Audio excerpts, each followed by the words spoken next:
Alors, bonjour à toutes et tous. On va laisser l'ensemble des participants arriver. Ça arrive petit à petit. Donc, on va laisser une petite minute pour que tout le monde puisse se connecter.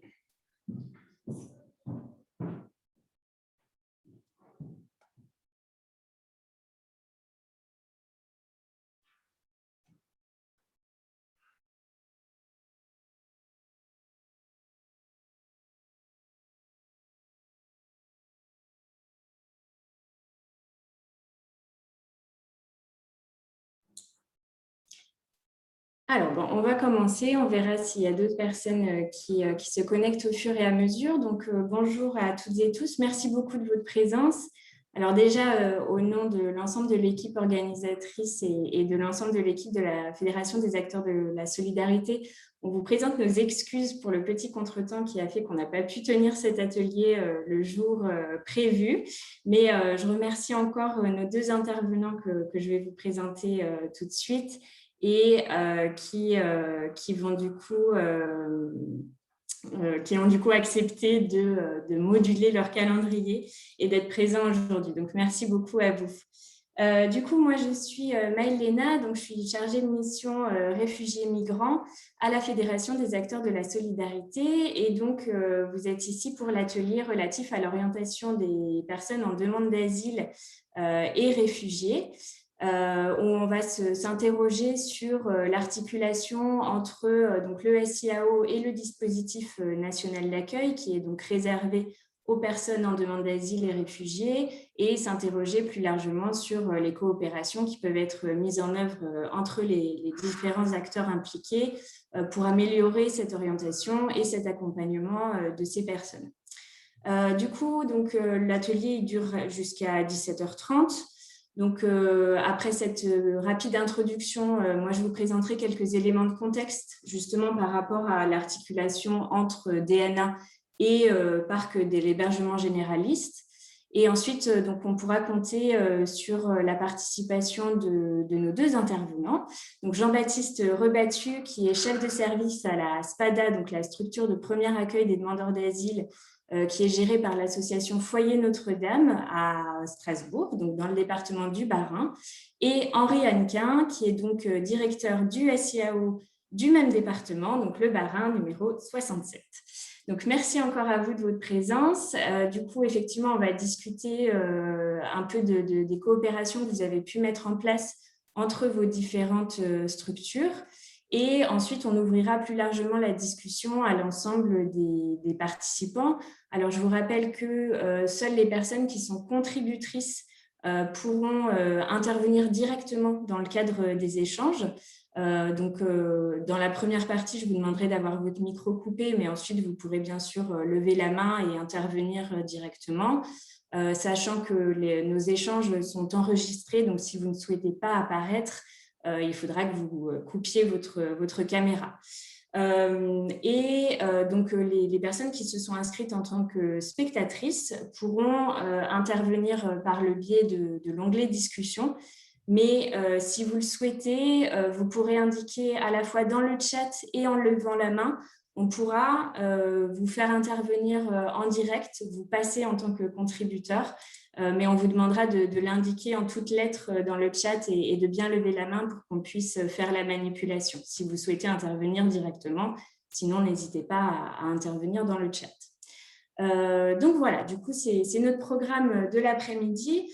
Donc, comme je vous le disais, avant de pouvoir échanger avec nos deux intervenants, simplement pour redonner quelques éléments de contexte. Déjà, pour commencer, peut-être pour replacer le rôle de la SPADA dans le cadre de l'accueil des demandeurs d'asile. Donc, la SPADA, elle a 3 missions principales et Jean-Baptiste pourra compléter de toute façon. Mais il y a la mission de premier accueil, de pré-enregistrement des demandeurs d'asile avant leur passage en guichet unique de la demande d'asile qui rassemble les services de la préfecture et de l'OFII. Il y a une mission d'accompagnement des demandeurs d'asile qui n'auront pas été orientés vers une place d'hébergement au sein du DNA, donc qui est un accompagnement principalement administratif et juridique autour de la demande d'asile, mais qui va aussi s'attacher à la détection notamment de la vulnérabilité en cas de besoin. Et enfin, une troisième mission qui est celle de l'accompagnement des personnes réfugiées qui ne sont pas accompagnées dans le cadre d'un autre dispositif. Donc, la SPADA, c'est en fait la porte d'entrée pour toute personne qui souhaite demander l'asile en France. Elles sont obligées de passer par la SPADA pour pouvoir préenregistrer leur demande d'asile et ensuite obtenir un rendez-vous en GUDA. Et donc, c'est au niveau du GUDA, du guichet unique, que les agents de l'OFII détermineront les conditions matérielles d'accueil qui sont accordées à la personne. Sachant que, alors le principe est que toute personne doit pouvoir bénéficier de conditions matérielles d'accueil, toute personne en demande d'asile, sauf quelques exceptions qui sont prévues par la loi. Et les conditions matérielles d'accueil, elles se composent à la fois de l'ADA, qui est l'allocation pour demandeurs d'asile, et de l'offre d'hébergement au sein du dispositif national d'accueil, donc le DNA. Et c'est là tout le nœud de notre problème aujourd'hui, c'est que le DNA, il est chroniquement sous-dimensionné. En fait, il ne dispose pas de suffisamment de place. Alors, en disant ça, il ne faut pas que ça cache le fait qu'il y a eu des efforts assez considérables qui ont été fournis pour créer de nombreuses places d'hébergement qui sont donc dédiées aux demandeurs d'asile et réfugiés. Depuis le début des années 2010, on a eu un parc qui a plus que doublé. Mais malgré tout, le parc était déjà insuffisant au début des années 2010 et la demande d'asile a, elle aussi, continué à augmenter.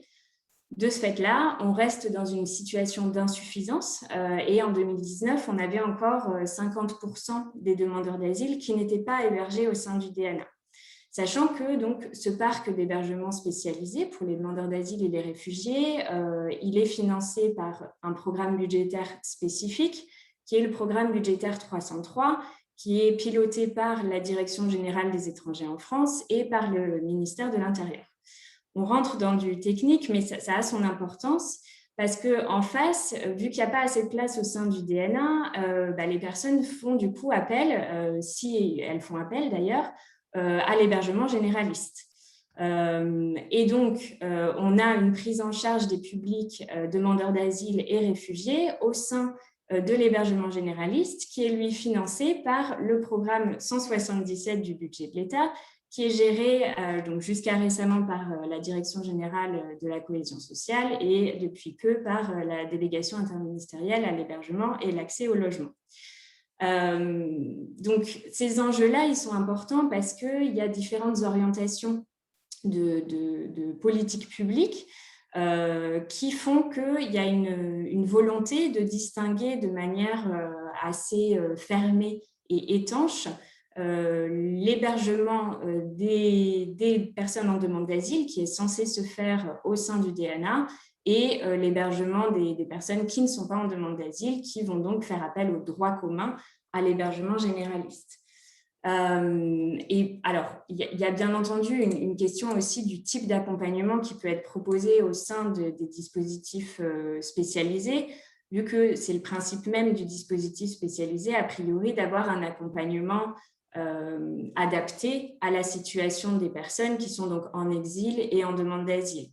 Cet accompagnement, ils ne vont pas nécessairement le retrouver de la même manière dans l'hébergement généraliste, même si là, il y a des différences assez importantes entre les différents types de structures qui vont pouvoir les prendre en charge au sein de l'hébergement généraliste. Donc voilà, donc du coup, tout le nœud du problème est là, c'est cette question du sous-dimensionnement du DNA, de recours à l'hébergement généraliste par des personnes qui sont en demande d'asile ou réfugiés, qui ne peuvent pas accéder au DNA, et de cette volonté de véritablement séparer les publics, d'avoir une rationalisation de l'action publique avec du coup des traductions dans les textes et dans les pratiques. Donc, on a notamment dans les textes la circulaire du 12 décembre 2017, qui est la circulaire dite Collomb, qui a acté l'intervention d'équipes mobiles au sein des structures d'hébergement généraliste, d'équipes mobiles composées d'agents de la préfecture et de l'OFII, qui avait pour vocation affichée, en tout cas, d'orienter les personnes en demande d'asile vers le DNA. Donc là, il y a eu une forte mobilisation des associations. Il y a d'autres textes relatifs à la gestion des parcs DNA et des parcs de l'hébergement généraliste qui actent aussi ce principe de spécialisation budgétaire où on affirme le fait que les personnes en demande d'asile et réfugiés n'ont pas vocation à être accueillies au sein de l'hébergement généraliste. Et plus récemment encore, on a la circulaire du 4 juillet 2019 relative à la transmission des données entre SIAO et OFII, donc transmission des données relatives aux personnes en demande d'asile et réfugiés qui sont hébergées au sein de structures d'hébergement généralistes. Donc là encore, sur cette deuxième circulaire, il y a eu une forte mobilisation aussi des associations. Et pourquoi les associations se sont mobilisées contre les circulaires Collomb et cette circulaire relative aux transmissions des informations entre SIAO et OFII? Ce n'est pas une volonté de ne pas voir les personnes en demande d'asile être orientées vers le DNA, au contraire, mais c'est plutôt des craintes qui sont en fait par rapport à la manière aussi dont ces textes sont rédigés et par rapport à la manière dont ils sont mis en place sur les territoires. C'est à la fois une crainte d'avoir une création finalement d'un fichier de données sur les personnes qui sont hébergées dans l'hébergement généraliste, un fichier qui contiendrait des données par rapport à leur nationalité, par rapport à leur statut administratif et qui pourraient être utilisés à leur encontre pour des finalités qui ne sont pas très bien définies. Et in fine, en lien avec cette crainte-là, c'est le fait de voir finalement se détourner les personnes de l'hébergement généraliste. En fait, ayant peur que leurs données soient utilisées à leur encontre, ou bien qu'elles soient utilisées sans qu'elles sachent vraiment pour quel motif, les personnes finalement ne fassent plus appel au SIAO, au 115, et se retrouvent à alimenter des situations de sans-abrisme, de campement, de squat qu'on peut déjà connaître sur certains territoires, du fait aussi de la saturation des dispositifs d'hébergement généraliste, parce que malheureusement, le DNA n'est pas le seul à être saturé. Donc voilà, donc ça c'est le contexte général. J'ajouterai aussi que récemment, on a eu une modification des modalités d'orientation en fait, des demandeurs d'asile, c'est-à-dire qu'il y a la mise en place d'un nouveau schéma d'accueil des demandeurs d'asile au niveau national qui a pour principe, pour aller rapidement, sans rentrer trop dans les détails, mais un des grands principes qui sous-tend la mise en place de ce schéma, c'est le fait de désengorger l'Île-de-France d'une certaine manière parce que la majorité en fait, des demandeurs d'asile qui arrivent en France déposent leur demande d'asile en Île-de-France, sachant que l'Île-de-France est déjà une région qui est très sollicitée à la fois sur les dispositifs donc, du DNA, mais aussi sur les dispositifs d'hébergement généraliste et d'accès au logement. Donc, de ce fait-là, il y a ce principe en fait, d'orienter de manière directive les personnes qui arrivent en Île-de-France, en tout cas une partie d'entre elles, et qui demandent l'asile vers d'autres régions en leur proposant une offre d'hébergement.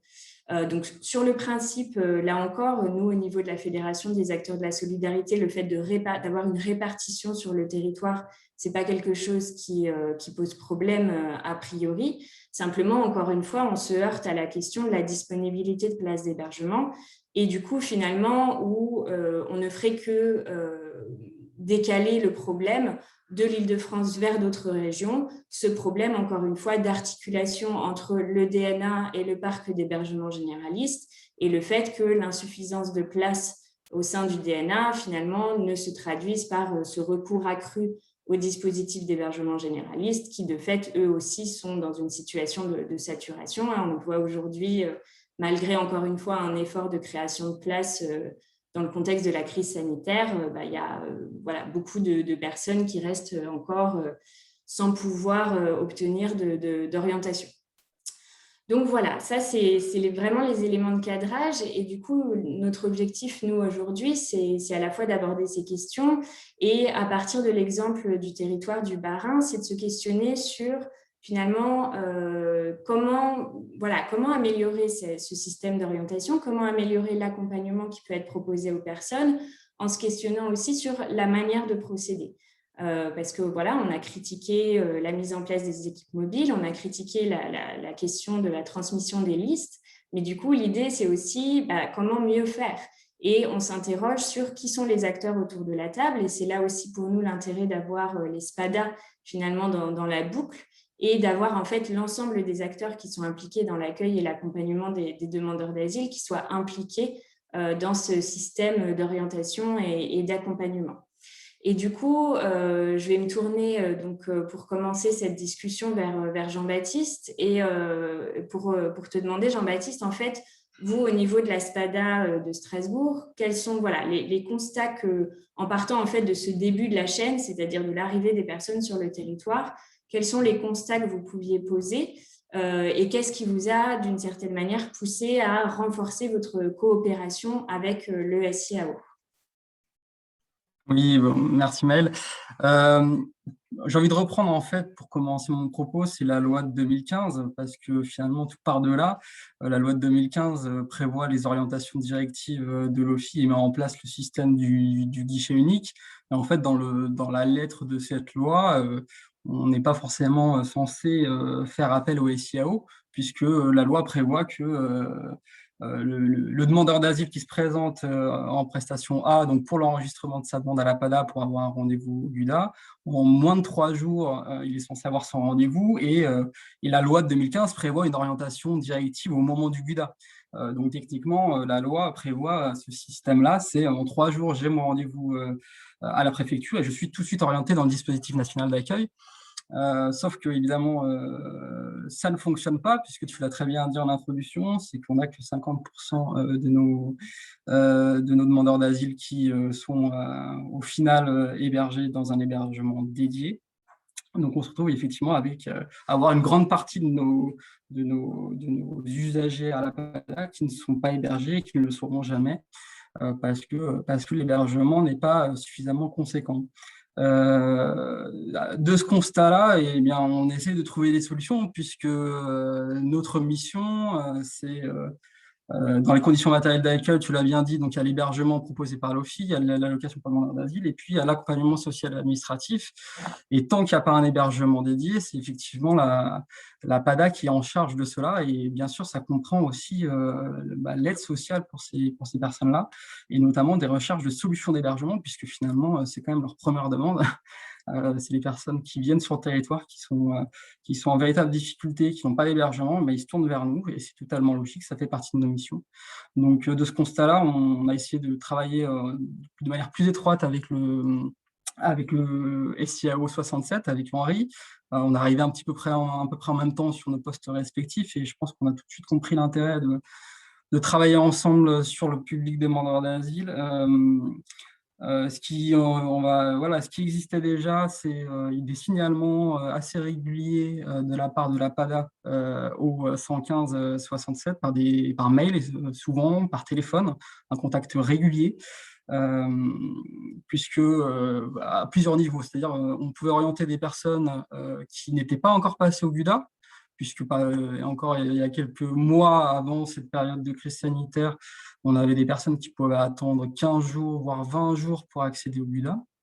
Donc, ils se retrouvaient sans droit, sans aide financière, sans hébergement, puisque finalement, dans une situation d'attente de rendez-vous GUDA.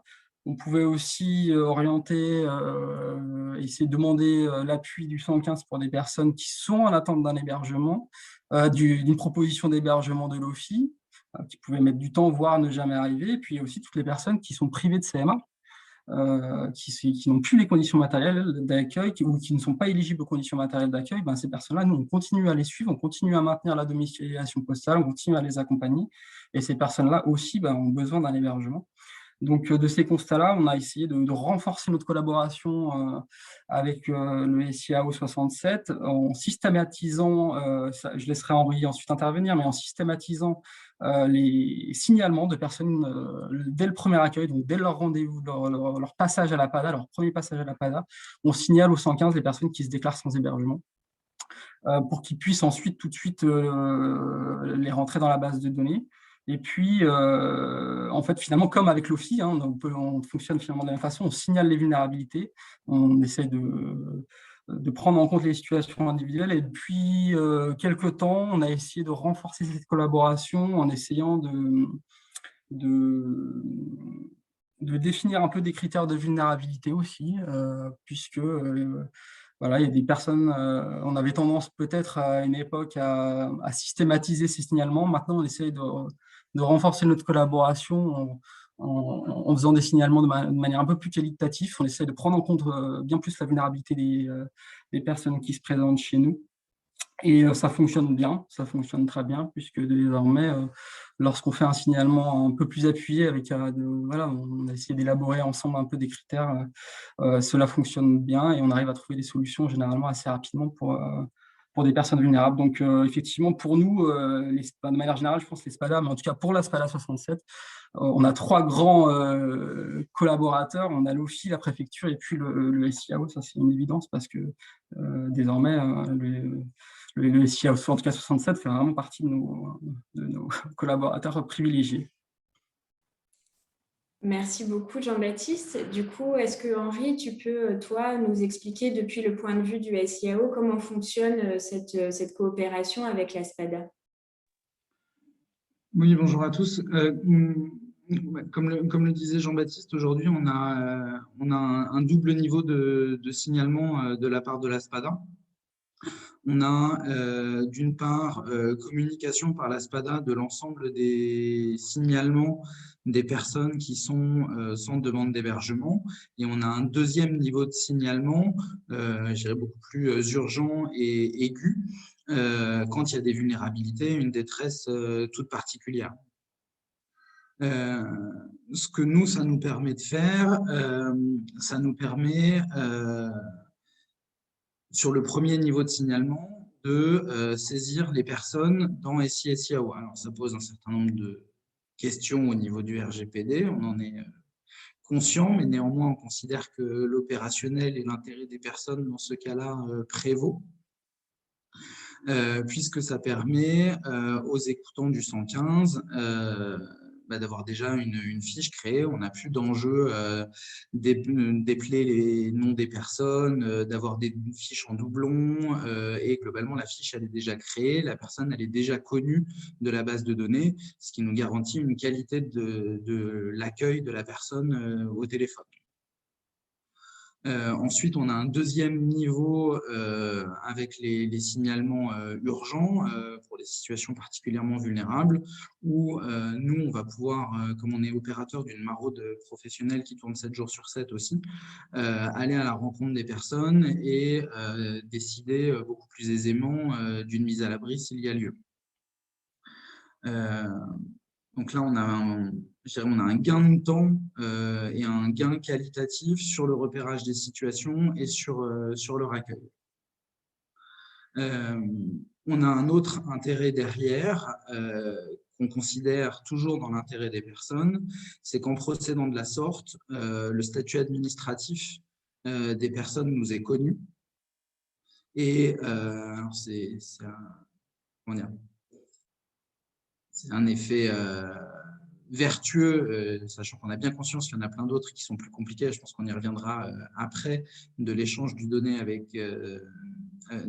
données systématisé avec l'OFI, mais d'avoir les personnes enregistrées dans la base de données comme demandeurs d'asile, dans la base de données SI et SIAO, permet de faire en sorte qu'ils sortent à l'extraction automatique des données qu'on échange avec l'OFI, et donc de faire en sorte qu'ils soient pris en charge par le DNA, entre guillemets, sous la pression financière du BOP 177, notamment sur le volume de place à l'hôtel. L'OFI a intégré dans ses critères de priorisation le fait de soulager le BOP 177 dès lors qu'ils avaient des places. Et alors, on est dans un contexte conjoncturel très, très particulier, puisque le flux de demandeurs d'asile s'est tari dans l'année écoulée, enfin tari, en tout cas, très significativement ralenti. Hein. Jean-Baptiste pourra donner des chiffres plus fins que les miens, je pense qu'on est à moins de 50% par rapport aux années antérieures. Et qu'on est, nous, sur le volet cohésion sociale, sur un volume de place absolument extraordinaire. Mais pour autant, aujourd'hui, dans le département du Marin, il n'y a aucun demandeur d'asile éligible au DNA hébergé sur le BOP 177. Tous ont été pris en charge dans le DNA et notamment grâce à l'échange de données avec l'OFI. Donc ça, c'est le côté un peu vertueux des choses. Alors, on ne sait pas exactement de quoi demain sera fait et il est fort probable que avec une vaccination qui verrait enfin le jour. Bref, je vous épargne toute l'ironie possible sur le sujet sanitaire, mais il n'est pas improbable qu'on ne soit pas dans cette situation-là dans un an et où il y ait de nouveau une saturation du dispositif national d'accueil et où on ait des demandeurs d'asile éligibles au DNA qui persiste sur la cohésion sociale. Mais en tout cas, aujourd'hui, dans un contexte très spécifique, le système a fait ses preuves. Merci pour ces éléments. Peut-être pour aller quand même dans le très concret sur finalement, et quand je parle de très concret, c'est de quel poste en fait vous avez besoin, combien de temps de travail vous dédiez à ces missions, pour chacun, peut-être Jean-Baptiste et ensuite Henri, pour nous décrire vraiment quel fonctionnement véritablement au sein de vos propres organisations a été mis en place pour organiser en fait cette coopération. De manière concrète, nous, on reçoit le primo-demandeur le jour J de sa présentation à l'APADA. On fait un point, bien sûr, on l'enregistre pour son rendez-vous BUDA, mais aussi on fait un point sur sa situation au regard de l'hébergement. Si la personne se déclare non hébergée, demande un hébergement, là, on va effectivement systématiquement signaler au 115 par mail avec une fiche de liaison. Donc, on remplit une fiche de liaison avec des éléments importants qui vont être importants, je pense, pour le 115, c'est notamment la date d'arrivée en France, mais surtout aussi le passage CUDA, la composition familiale, pour un numéro de téléphone, pour que la maraude, par exemple, puisse les contacter. On donne un certain nombre d'éléments au 115 pour qu'ils puissent bien identifier la famille. Donc ça, c'est un travail qu'on fait dès le premier accueil. Et puis ensuite, en fonction des situations de vulnérabilité qu'on détecte, on va travailler, on va voir avec la famille si la famille est éligible aux conditions matérielles d'accueil. Et en fait, en fonction aussi des situations, on va orienter on va faire des signalements au niveau de l'OFI ou au 115, parce qu'évidemment, on va d'abord privilégier des signalements à l'OFI pour des personnes qui sont éligibles à un hébergement dédié, ça c'est une évidence. Et puis là, récemment, on a essayé de mettre en place des fiches avec un peu des critères de vulnérabilité. On teste tout doucement, donc on essaie d'échanger un peu plus avec le 115 sur des fiches un peu plus précises pour que les orientations potentiellement du 115 soient plus adaptées, que le 115 puisse mieux connaître les situations. Et puis on est pragmatique aussi, c'est que lorsqu'il y a vraiment des situations d'urgence, on prend le téléphone et puis on essaie de trouver des solutions rapides parce que ça arrive aussi très régulièrement qu'il y a des vraies urgences sanitaires et dans ce cas-là, il y a finalement, c'est pas l'OFI qui va réagir du jour au lendemain, c'est clairement le 115 qui va pouvoir trouver une solution digne pour une famille. Merci. Du coup, Henri, je te pose la même question. Côté SIAO, on est en une organisation en miroir. Nous, on est un 115 plutôt pas trop mal doté. Et comme on est uniquement un SIAO, il n'y a pas de bascule des appels la nuit vers un CHRS ou une halte de nuit. Donc, on a des écoutants de nuit. Alors, il y a des appels au 115 au milieu de la nuit, mais ils ont aussi parfois quand même un peu de temps. Et ce temps-là, il est utilisé justement à la saisie des fiches, notamment des fiches de liaison de l'APADA. Alors, plein de travail administratif qui se fait en nocturne avec les écoutants de nuit, mais notamment celui-là, ce qui nous permet globalement d'avoir le jour même, en tout cas dans les heures qui suivent la transmission de la fiche PADA, les personnes rentrées dans la base. Et puis sur le volet des signalements plus urgents, plus chauds, on a le 115 plus des travailleurs sociaux plus une coordinatrice de la veille sociale qui sont derrière la même boîte mail partagée et donc qui décryptent les signalements de l'ensemble de nos partenaires pour le coup en direct, mais notamment ceux de la SPADA.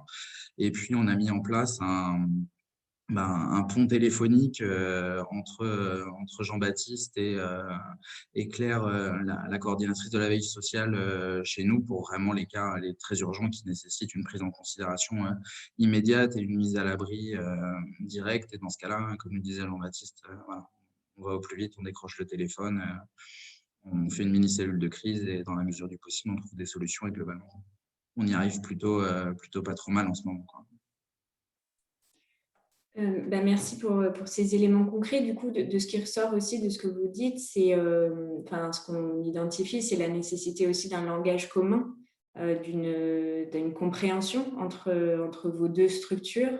Est-ce que, alors au-delà justement de ces modalités très, très pratiques de signalement, identification, communication autour des cas d'urgence extrême, de vulnérabilité, est-ce qu'il y a d'autres modalités de coopération que vous avez mises en place ou auxquelles vous êtes amené à réfléchir pour justement mieux parler la même langue entre vous et améliorer ces capacités d'orientation?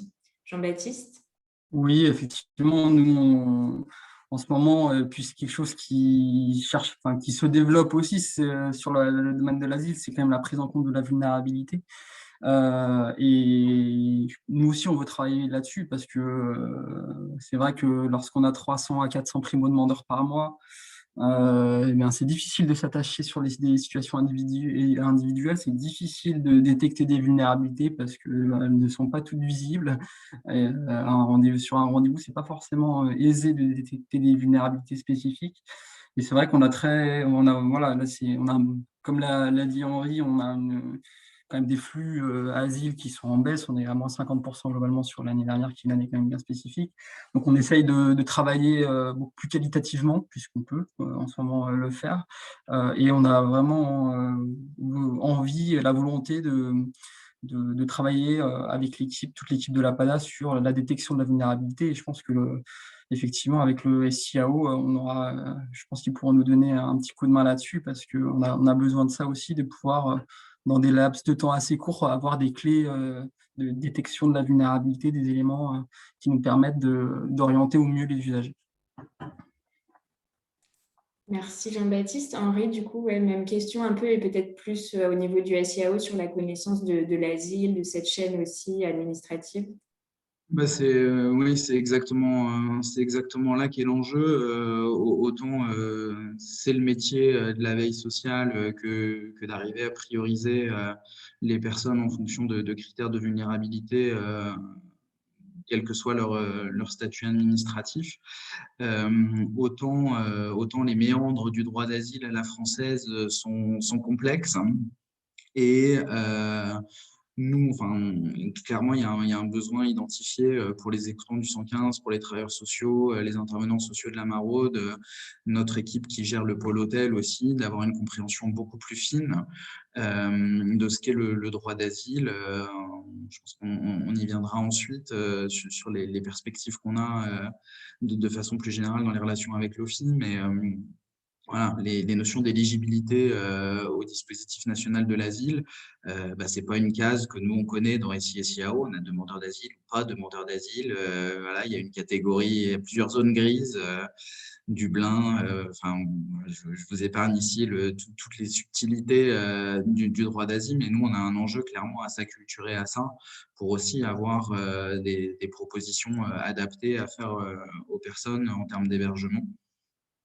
Et ne serait-ce que pour les orienter sur des bons groupes de places dans les hôtels, des choses comme ça. On a plein de subtilités qu'on doit s'approprier pour être plus efficace.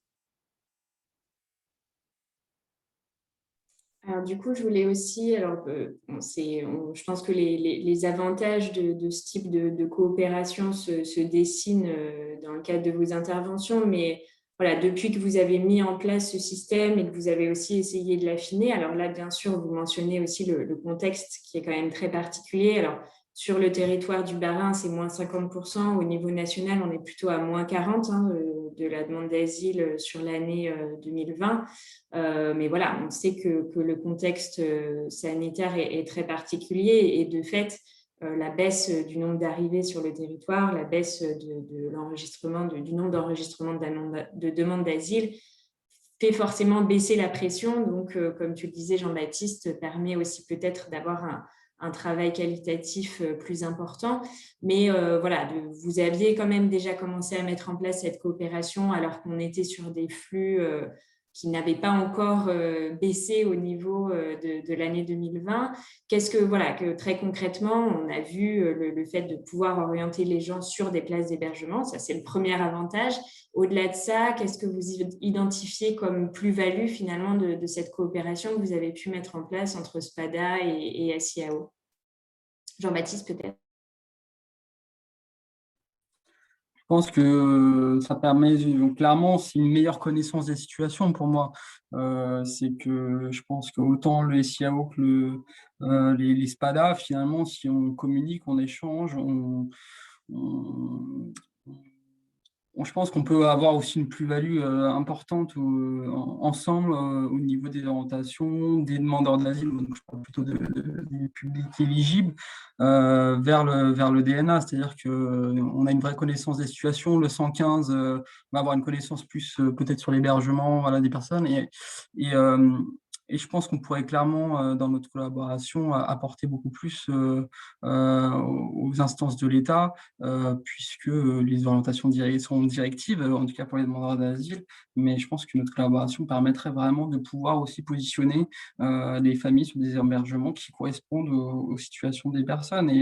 Et on a quand même un certain nombre de refus d'orientation, et pour la plupart, ces refus sont le fruit d'une inadaptation de l'hébergement au regard de la situation des familles. Henri, cette dimension d'évaluation un peu de votre coopération avec la SPADA? Je vais juste reformuler ce que dit Jean-Baptiste, hein. Je pense que ce qui nous guide, ce qui nous anime, et à la SPADA et au SIAO dans le Bas-Rhin, c'est l'intérêt premier des personnes. Donc, la coopération qu'on a mis en place, elle sert à ça, à vraiment ce que les personnes les plus vulnérables puissent bénéficier d'une mise à l'abri. Jean-Baptiste suggère quelque chose qui est très intéressant derrière, puisque nous, on y est régulièrement confronté avec les personnes qu'on héberge. C'est la finesse d'analyse de la situation que va avoir la SPADA, que nous, on va avoir par capillarité, voire on va rajouter un peu d'expertise quand les personnes auront été rencontrées par la maraude notamment. Et nous, on est confrontés régulièrement à des personnes hébergées à l'hôtel qui sont éligibles au dispositif national de l'accueil. Mais oui, c'est au 3e étage, monsieur est en fauteuil roulant. Bon, c'est pas quotidien, mais c'est quand même extrêmement régulier. Et on a parfois affaire, selon nos interlocuteurs, à des gens qui ne comprennent pas qu'il y a un refus de la proposition de la part du demandeur d'asile. Nous, dans ce cas-là, on a soit des passes d'armes, soit on demande un repêchage des personnes et une nouvelle orientation à l'OFI, soit globalement, on ne va pas le crier trop fort, mais on maintiendra la prise en charge à l'hôtel alors que normalement elle est subsidiaire. Voilà, ça c'est le quotidien, mais c'est clair que je pense que les services de l'État, notamment l'OFI, pourraient, mais de fait, on est dans un contexte particulier, donc c'est dur d'anticiper ce que ça va donner. Mais aujourd'hui, encore une fois, je le redis, le fait que les personnes aient été hébergées par nos soins a l'air d'être un critère important pour l'OFI de prise en compte et de formulation de propositions. On va voir si ça tient dans la durée, si les flux reprennent. Je suis assez curieux de voir ce que ça va donner. Parce que je pense que l'OFI, de fait, a quand même considéré que le fait d'être hébergé par le 115 voulait dire qu'il y avait un critère de vulnérabilité important à prendre en considération. Et Henri, une question complémentaire, quand vous recevez ces personnes du coup, que la SPADA vous a signalées, vous les orientez uniquement vers l'hôtel? Alors, encore une fois, on est dans une conjoncture où les règles ont été quand même très, très, très sérieusement bousculées au cours de l'année écoulée. La politique générale qui est préalable au premier confinement et ce qu'on a suivi dans le Bas-Rhin, c'est les familles à l'hôtel, sous-entendu les familles avec enfants, ou avec personnes âgées très vulnérables à l'hôtel, les isoler en centre d'hébergement d'urgence. Parce que c'est comme ça qu'est structurée l'offre sur le territoire. Hormis sur un dispositif hivernal éphémère, on n'a pas de place d'hébergement d'urgence pour les familles. C'est l'hôtel uniquement qui en fait office. Et la politique générale voulait qu'on n'était pas de personnes isolées à l'hôtel. Ce deuxième élément est un verrou qui a complètement sauté à l'aune du Covid, puisqu'on héberge aujourd'hui plus de 400 personnes isolées à l'hôtel. Mais donc, en théorie, il peut tout à fait y avoir des demandeurs d'asile qui sont hébergés dans des centres d'hébergement d'urgence généralistes lorsqu'ils sont des personnes isolées. Merci.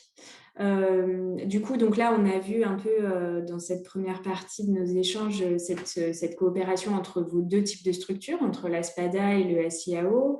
Donc, on a déjà parlé de l'OFII, qui est l'autre acteur majeur de l'orientation des demandeurs d'asile, vu que c'est l'OFII qui gère l'ensemble des places du dispositif national d'accueil. Et finalement, il a ce monopole de la gestion. Il n'y a que l'OFII qui peut orienter sur des places du DNA. Alors après, voilà, la discussion peut aussi... l'idée, c'est de voir quels autres types de coordination ou de coopération vos différentes structures peuvent mettre en place autour de cet accueil, de cet accompagnement et de cette orientation des personnes en demande d'asile et réfugiés. Bien entendu, on va parler de l'OFII et à vous aussi de nous dire s'il y a d'autres acteurs éventuellement qui vous paraîtraient intéressants de mettre autour de la table ou avec lesquels vous coopérez déjà sur ces questions autour des demandeurs d'asile et des réfugiés. Du coup, Jean-Baptiste, je respecte mon ordre de passage. Je commence par toi. Oui, nous, on est arrivé il n'y a pas si longtemps que ça à mettre aussi autour de la table la préfecture du Bas-Rhin pour des situations très, très spécifiques. C'est les personnes Dublin qui sont réadmises en France, puisque c'est une des particularités de Strasbourg, c'est que les personnes en procédure Dublin sont réadmises de manière physique au pont de Kiel. Donc, il y a un échange de Dublin, de personnes qui étaient en Dublin en Allemagne qui sont réadmises en France et de personnes en Dublin en France qui sont réadmises en Allemagne. Ça nous a beaucoup posé de difficultés parce qu'on se retrouvait avec des personnes qui ont été récupérées en Allemagne pendant la nuit ou très tôt le matin, emmenées dans les camions de la police aux frontières allemandes, déposés à Kiel, récupérés par la police aux frontières françaises et amenés directement devant la PADA. Donc, on se retrouvait avec des usagers qui ne savaient à peine où ils étaient, n'avaient pas de téléphone français, ils ne connaissaient personne dans la ville, une quantité aussi très importante de bagages. Et on avait donc la police aux frontières qui nous déposait tout ce beau monde devant la PADA, parfois à 17h30, 18h. Donc là, on n'était pas forcément armés, outillés pour gérer ces situations-là, voilà, avec une vraie vulnérabilité. Petit exemple, moi j'ai le souvenir d'avoir reçu un couple syrien dont madame avec 80 ans, son mari 85 en déambulateur, et ben à 6 heures du soir, avec des tonnes de bagages, on s'est retrouvé en difficulté. Je m'en souviens très bien, le 115 avait été extrêmement réactif et je leur remercie encore maintenant, mais ces situations sont beaucoup répétées. Et donc, l'idée, c'était quand même de mettre autour de la table un peu tout le monde parce que là, on se retrouvait dans des situations assez complexes. Ça a coupé. Vous m'entendez ? Oui, c'est bon. Ouais. Tu es un peu figé, mais on t'entend. Ok, parfait. Donc, on se retrouvait vraiment dans des situations complexes. Donc, on est arrivé à mettre autour de la table l'OFII et la préfecture. Et on a été d'accord pour pouvoir accueillir quand même dignement ces personnes. Parce qu'il faut le rappeler, c'est que ces personnes-là sont techniquement, vont faire une demande d'asile sur le territoire, sont acceptées par la France pour faire une demande d'asile. Donc, quelles conditions d'accueil la France propose à ces gens-là? C'est quand même un grand point d'interrogation. Du coup, on est arrivé à se mettre d'accord pour que la préfecture... donc, on n'a jamais eu encore à activer cette nouvelle procédure, puisqu'elle est assez récente, mais on arrive à communiquer avec la préfecture qui nous transmet des listes provisoires de personnes qui vont arriver. Et ensuite, on va travailler sur les situations vulnérables et derrière, pouvoir proposer au moins 1 ou 2 nuits au 115, le temps du Buda, voire accélérer le rendez-vous Buda si nécessaire. Donc en gros, là, voilà, on arrive à mettre un peu tout le monde d'accord sur cette situation où il y a souvent quand même de vraies vulnérabilités. Et donc voilà, la préfecture accepte de nous communiquer un petit peu en amont les situations, les personnes qui sont éligibles à une demande d'asile sur le Bas-Rhin, parce que parfois on avait aussi des personnes qui avaient fait des demandes d'asile ou sur d'autres territoires que le Bas-Rhin.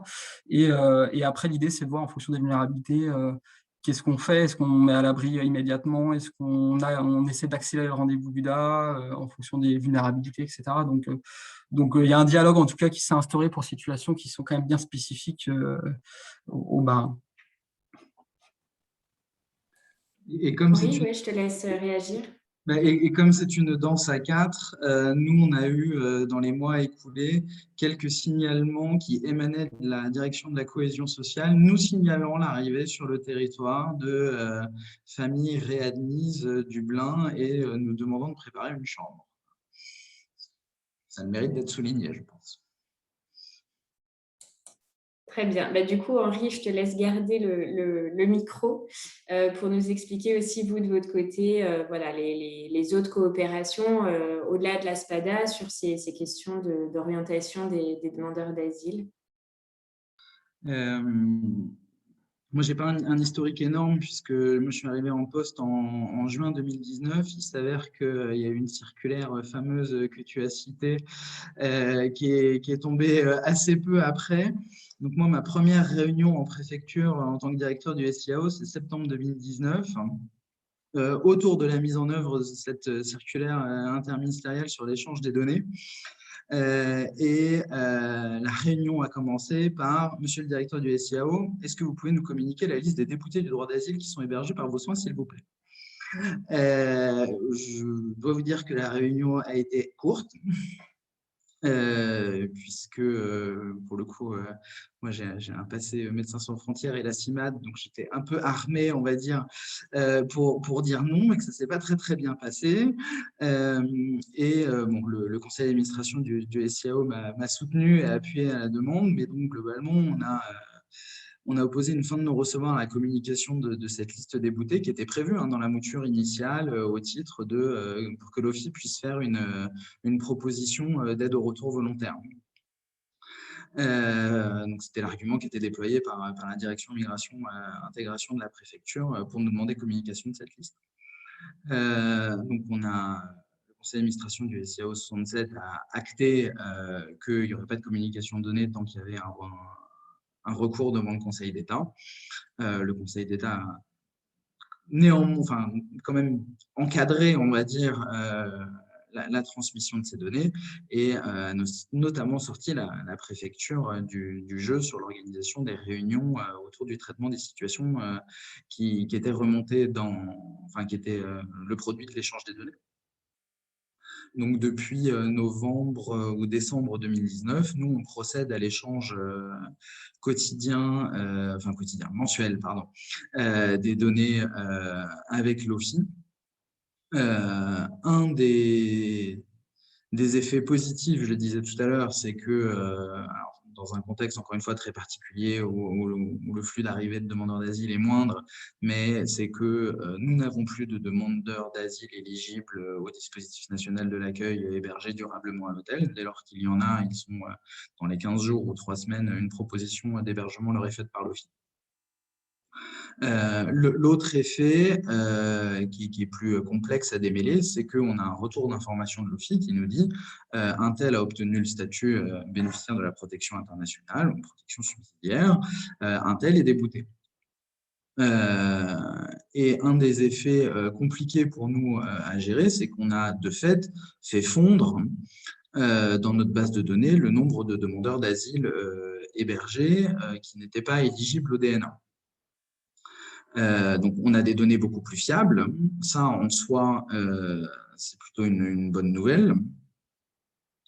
Par contre, ça engendre un effet plus compliqué, non pas pour nous, SIAO en tant que tel en direct, mais pour la direction de la cohésion sociale dans le Bas-Rhin, qui bénéficiait d'une enveloppe sur le BOP 303 pour financer des places dédiées à l'hébergement des demandeurs d'asile sur l'hôtel géré par le 115. Et donc, globalement, on se retrouve avec un nombre très réduit, où il y a moins de places occupées qu'il n'y en a de financées par le BOP 303 sur l'hôtel géré par le 115. Ça a ouvert un peu la boîte de Pandore sur qu'est-ce qu'on fait des personnes qui ont le statut de demandeur d'asile, qui n'est pas contesté par l'OFII, mais qui ne sont pas éligibles au dispositif national de l'accueil. Et qui a la charge de ces gens-là? Avant, on avait un débat sur qu'est-ce qu'on fait des demandeurs d'asile à l'hôtel et qui paye, et il y avait un compromis qui avait été trouvé entre la cohésion sociale et l'OFII. Ce compromis n'est plus, et on déplace le champ du problème sur qu'est-ce qu'on fait des demandeurs d'asile qui ne sont pas éligibles, mais qui sont hébergés et qui payent, en gros. Le débat fait rage en ce moment. Merci, effectivement, la question se pose très clairement aussi parce qu'il y a quand même pas mal de questionnements autour des motivations, hein, des refus ou des retraits des conditions matérielles d'accueil. Voilà, il y a des refus ou des retraits dont les conditions ne sont pas forcément très claires, les personnes ne sont pas nécessairement aussi informées de manière très précise des motifs de ces retraits. En général, c'est surtout sur les retraits. Et donc, ça pose question aussi sur un peu ce transfert de responsabilité, du coup, vu que ces personnes, normalement, ne sont plus éligibles à une prise en charge au sein du dispositif national d'accueil. Jean-Baptiste, je te vois réagir. Ah, ton micro, s'il te plaît. Et pour compléter, c'est vrai qu'effectivement, on a moins d'arrivées, hein, on l'a pu le dire déjà auparavant. Et puis, les personnes qui viennent sur le premier accueil en ce moment, c'est aussi beaucoup de personnes qui étaient en Dublin, qui ont été déclarées en fuite et qui sont ensuite éligibles à la procédure normale ou à la procédure accélérée. Ben, ces personnes-là ne sont pas éligibles aux conditions matérielles d'accueil, puisque déclarées en fuite auparavant. Et puis, on a aussi beaucoup de réexamens, donc des personnes qui font une deuxième demande d'asile. Pareil, ces personnes-là, sauf critères de vulnérabilité, hein, bien sûr, après on connaît les critères de vulnérabilité de l'OFII, ne sont pas non plus éligibles aux conditions matérielles d'accueil. Donc, effectivement, on a peut-être moins d'arrivées, mais c'est des arrivées, pour beaucoup, qui ne vont pas rentrer, qui ne sont pas éligibles au dispositif national d'accueil. Donc, je pense que ça se ressent aussi sur le débat qu'Henri évoquait en ce moment, c'est que quand on voit les orientations, on se rend compte qu'entre le nombre d'arrivées et des orientations, on se rend compte que quand même pour partie, l'éligibilité au CMA n'est pas remplie.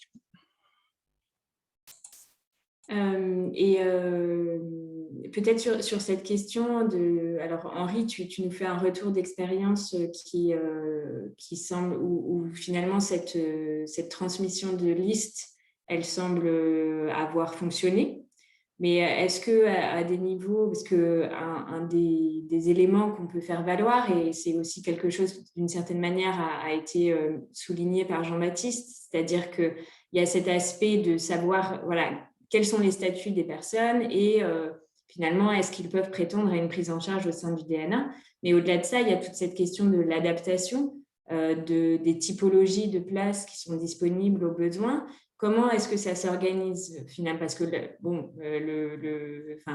transfert de liste, c'est une chose, mais le transfert de liste ne va pas nécessairement vous dire que la personne est en fauteuil roulant. Très clairement. Alors, encore une fois, au cours de l'année écoulée, je pense qu'il y a eu des évolutions notables avec le fait que l'OFII localement ait la main sur l'ensemble des places et non plus un contingent réservé aux demandeurs d'asile en provenance d'Île-de-France. Et l'OFII a aussi fait des efforts assez significatifs sur l'évolution du type de place qu'il mettait à disposition.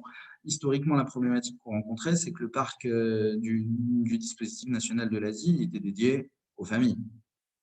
et que les personnes isolées, en gros, les hommes jeunes, demandeurs d'asile, quelle que soit leur vulnérabilité, quel que soit leur parcours, quel que soit leur trauma, ils n'avaient strictement aucune chance d'avoir une place dans le DNA. Ils en avaient moins que d'autres aussi sur une place d'hébergement généraliste, hein, en termes d'analyse de vulnérabilité. Ça, il y a eu un peu d'évolution. C'est-à-dire qu'il y a quand même des places hommes isolés qui ont été créées dans le DNA, dans le département. Ça reste assez marginal, mais c'est à souligner. Je crains qu'avec la reprise des flux, ces places disparaissent ou restent peu nombreuses et qu'on se retrouve avec le même enjeu d'avoir des personnes isolées qui n'ont aucune chance d'avoir accès au DNA, quelle que soit leur situation sur un autre plan que le plan administratif. Et est-ce que vous avez ces discussions avec l'OFII autour des vulnérabilités, justement, et des besoins en complément des listes, finalement? Je pense que la question, elle va se poser maintenant. C'est-à-dire que maintenant qu'on a résolu la masse d'informations qu'on avait à traiter, ça nous a quand même pris 1 an hein, de temps de latence et d'échange de données pour avoir une liste fiable. Enfin, un échange de données fiabilisées sur les statuts des personnes. Je pense que c'est un chapitre qu'on devrait pouvoir ouvrir, qu'on ouvre pour l'instant pas exactement sous cette forme-là avec l'OFII, mais qu'on ouvre sous la forme de quelle place on peut créer en plus dédiée aux demandeurs d'asile éligibles au DNA à l'hôtel et avec quel accompagnement social. Donc là, ce n'est pas Jean-Baptiste en tant que tel, mais c'est la même asso qui porte la ASPADA et plein de dispositifs du DNA, qui est l'association Foyer Notre-Dame, qui est pressentie pour intervenir dans des hôtels dédiés avec des places DNA.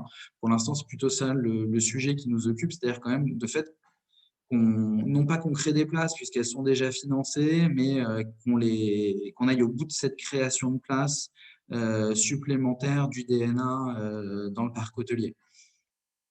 C'est plutôt ça le sujet qui nous anime. Le sujet des vulnérabilités, nous, on l'adresse avec l'OFII au cas par cas. Quand il y a des propositions qui sont inadaptées aux vulnérabilités des personnes et où la conséquence mécanique du refus de l'orientation par la personne entraîne en théorie sa fin de prise en charge et où nous, là, compte tenu d'une analyse de vulnérabilité, on dit non, c'est pas possible que cette personne fasse l'objet d'une fin de prise en charge. Nous la maintenons à l'hôtel et on sollicite l'OFII pour refaire une proposition. Alors, il ne nous donne pas toujours gain de cause, mais on est parfois entendu sur le côté qualitatif des propositions qui peuvent être faites quand les personnes présentent des vulnérabilités particulières. On pense notamment à la proximité pour les soins des centres hospitaliers. Hein. Les gens qui arrivent avec des problématiques médicales hyper lourdes, qu'on ne peut pas envoyer à... Je ne voudrais discriminer aucun territoire, donc je ne vais pas le faire. Mais au fin fond, dans des endroits éloignés, où ça voudrait dire que c'est 2 heures d'ambulance, 2 heures à l'aller, 2 heures au retour pour bénéficier qui de sa chimio, qui de sa dialyse. Ça, c'est pas des propositions qualitatives suffisamment. Et donc là, on arrive globalement au cas par cas à être entendu. Oui, donc c'est une discussion qui a plutôt lieu en aval pour rattraper des situations plutôt qu'en amont, quoi. Alors, du coup, donc je vous remercie vraiment beaucoup. Je vais permettre quand même d'ouvrir la discussion. Je vois qu'il y a déjà des questions dans le chat, mais n'hésitez pas pour les personnes qui sont contributrices à allumer vos caméras si vous le souhaitez et prendre la parole et intervenir, soit si vous voulez apporter des éléments de témoignage pour évoquer la situation sur votre territoire ou bien si vous voulez poser des questions. Samir ? Bonjour, enfin, je me présente, je suppose.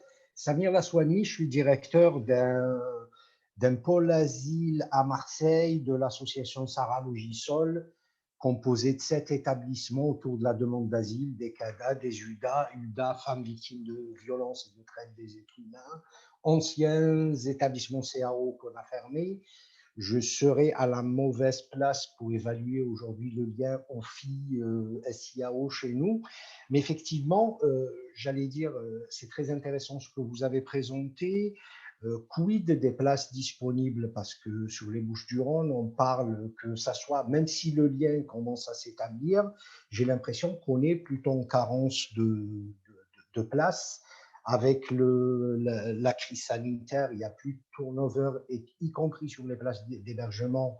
Alors même que si on sollicite le 115, souvent la réponse qu'on a, c'est qu'il n'y a pas de place du tout, et y compris sur les hôtels qu'on a mobilisés pour le Covid, toutes les places sont pleines. C'est pour ça que je me posais la question par rapport à votre territoire, s'il y a cette fluidité-là, c'est que le DNA répond encore et la mise à l'abri répond encore. Nous, dans les Bouches-du-Rhône, la configuration fait qu'aujourd'hui, de ma place, je dis qu'on n'a pas l'impression, même si on est convaincu qu'il y a une réduction de la demande d'asile, qu'on le ressent sur le terrain, parce que, et d'une, on subit la régionalisation des pôles Dublin et on a pas mal de monde. On essaye de travailler et j'ai participé à l'évacuation de quelques squats au péril éminent sur les immeubles et on s'est rendu compte qu'on avait beaucoup de demandeurs d'asile, asile classique ou en procédure Dublin qui ne bénéficiaient pas aujourd'hui sur le territoire d'une place sur le DNA et sur de la mise à l'abri, parce que souvent, quand ils appelaient 115, il n'y avait pas de place disponible. C'est pour ça que je dis effectivement, c'est intéressant, mais le mot que je n'avais pas compris, c'est quand vous dites la SPADA signale au SIAO, le mot signaler, qu'est-ce qu'on met derrière? Ça veut dire qu'il y a la vulnérabilité, je parlais, il y a une proposition de mise à l'abri qui est de suite faite derrière, ou est-ce que c'est juste un signalement au cas où? Merci. Je vous laisse répondre, Jean-Baptiste. Sur la dernière partie, sur le signalement, donc il y a, comme l'a pu le dire Henri, en fait, on est sur deux niveaux. Il y a un niveau où on signale un hébergement, enfin une demande d'hébergement pour que la famille, l'usager puisse être dans la base de données du SI et SIAO. Ça fait gagner un temps important, je pense, au 115, parce que la personne est déjà connue, on a déjà les informations. S'il y a un accueil de jour ou une maraude, faire notre signalement au 115, la personne est déjà connue. Ça, on va le faire de manière systématique. Après, en fait, on va essayer de travailler un petit peu sur la vulnérabilité. On commence tout juste là-dessus, parce que c'est un travail assez délicat, c'est pas simple. Mais on va essayer ensuite, en fonction des situations, ça peut être donc dès le premier accueil, mais ensuite après, parce que les personnes, on les suit pendant toute la procédure, c'est de faire des signalements plus fins au 115 et généralement, voilà, le 115 a tendance à nous écouter, à nous suivre un petit peu parce que on a une connaissance des situations, on a une connaissance des personnes, on sait aussi leur statut administratif. Effectivement, on ne va pas solliciter de la même façon le 115 si la personne est éligible au CMA, par exemple. Là, on va plutôt essayer de faire si j'ose dire, le forcing côté OFI.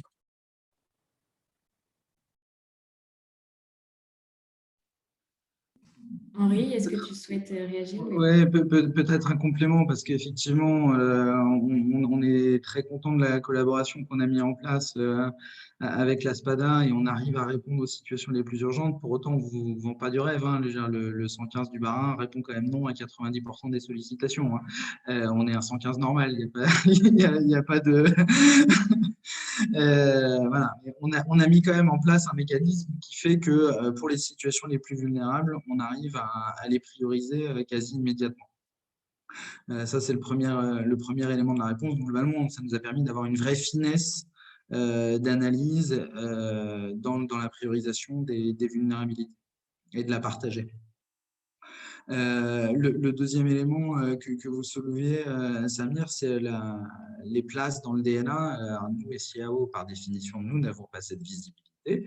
On aimerait bien l'avoir, mais nous ne l'avons pas. Nous, on est plutôt sollicité par les structures du DNA sur les sorties, évidemment. Et là, je les éléments de réponse sont les mêmes, hein. On est comme tous les 115, on ne peut pas répondre à toutes les sollicitations de sortant du DNA, et quelle que soit leur situation, hein. Bénéficiaire d'une protection internationale, c'est compliqué. Débouté de la demande d'asile, c'est compliqué. Là, pour le coup, on est confronté, nous, à une diversité d'acteurs dans les gestionnaires de structures du DNA. On n'a pas les mêmes relations avec chacune. Plutôt, chacune des structures du DNA ne joue pas exactement le jeu de la même façon avec le 115. Pour ce qui est de nous prévenir, en tout cas, des remises à la rue sèches. Parce qu'il y en a à chaque début de mois, voilà, c'est juste la réalité.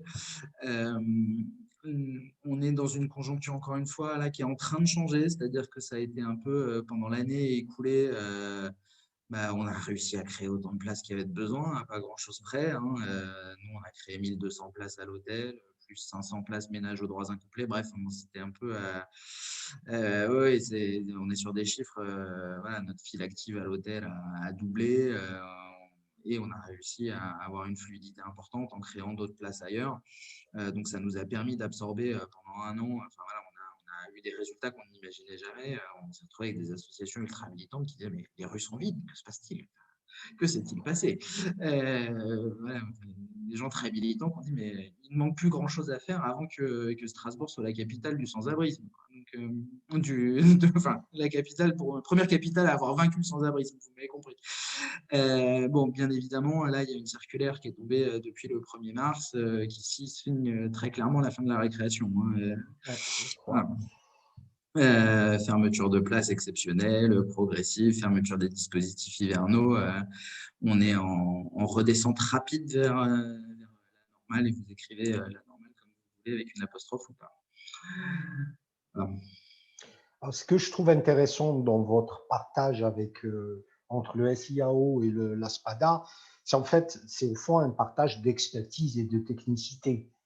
Et ce lien-là vous permet d'avoir cette visibilité sur les vulnérabilités, que ça soit avant qu'elles soient sur le terrain. Et du coup, si vous êtes appelé, vous n'avez pas besoin de faire épeler le nom, si elle ne parle pas bien la langue ou pas, si elle n'a pas de récépissé sous les yeux. Et ça accélère le travail du SIAO, surtout si l'appel arrive à 11h du soir.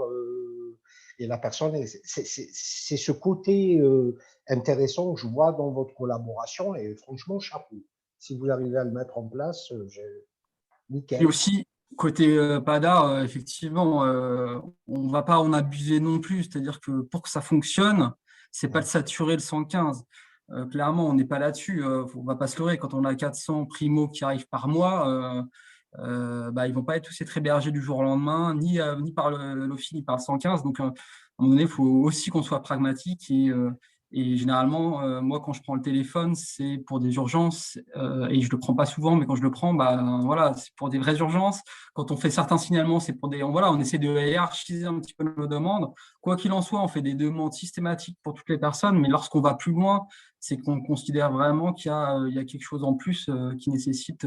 qu'on s'investisse sur cette situation-là. Il faut être pragmatique là-dessus aussi. Malheureusement, tous les demandeurs d'asile ne seront pas hébergés du jour au lendemain. Notre collaboration ne fait pas forcément grandir les places et SIAO, loin de là, mais ça permet en fait d'essayer de prendre en compte, encore une fois, les vulnérabilités des personnes. Et ce faisant, nous, on est vraiment dans notre mandat. C'est-à-dire qu'on répond à la détresse, voilà. Code de l'action sociale et des familles, on héberge sur les situations de détresse. Je vois Audrey, vous avez levé la main. Oui, tout à fait. Bonsoir à tous. Alors, je suis désolée, je ne vais pas mettre la caméra parce que j'ai un très mauvais réseau. Est-ce que vous m'entendez bien pour autant? Oui, on vous entend bien. Super. Alors, de mon côté, ça va plus être une intervention en mode témoignage et SOS de détresse. Donc, moi, je suis coordinatrice d'une cellule urgence AHI gérée par la Croix-Rouge, donc à Mayotte, et dont fait partie le 115. Pour vous expliquer la situation actuelle par rapport aux demandeurs d'asile, Donc, l'OFII n'est pas présente sur Mayotte. Enfin, alors, du moins, le pôle asile. Donc, en soi, se pose même pas la question de l'éligibilité, pardon. C'est une association qui s'appelle Solidarité Mayotte, donc qui dispose d'actuellement 105 places en UDA, alors que 3000 demandeurs d'asile sont actuellement en instance de traitement par rapport à leurs demandes. Donc, c'est cette association qui donc fait office de PADA, qui gère un UDA, un centre d'hébergement d'urgence, donc parc généraliste, et un CPH, donc centre d'hébergement provisoire pour les réfugiés statutaires ayant pour projet de partir en métropole. Alors, pour autant, ce qui est quand même paradoxal, c'est que l'État nous demande cette fameuse transmission de listes des demandeurs d'asile qui, pour autant, sollicitent le 115, puisque aucune aide n'est déployée sur l'île.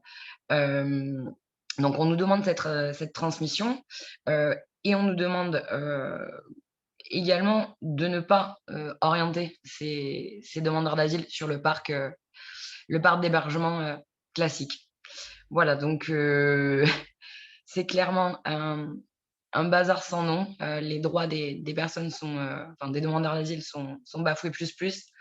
Alors là, peut-être petite lueur d'espoir, peut-être le Conseil d'État vient il y a quelques jours de dénoncer une atteinte grave et manifestement illégale au droit d'asile à Mayotte suite au référé d'une dame en fait qui a saisi en urgence le Conseil d'État par rapport à ces conditions.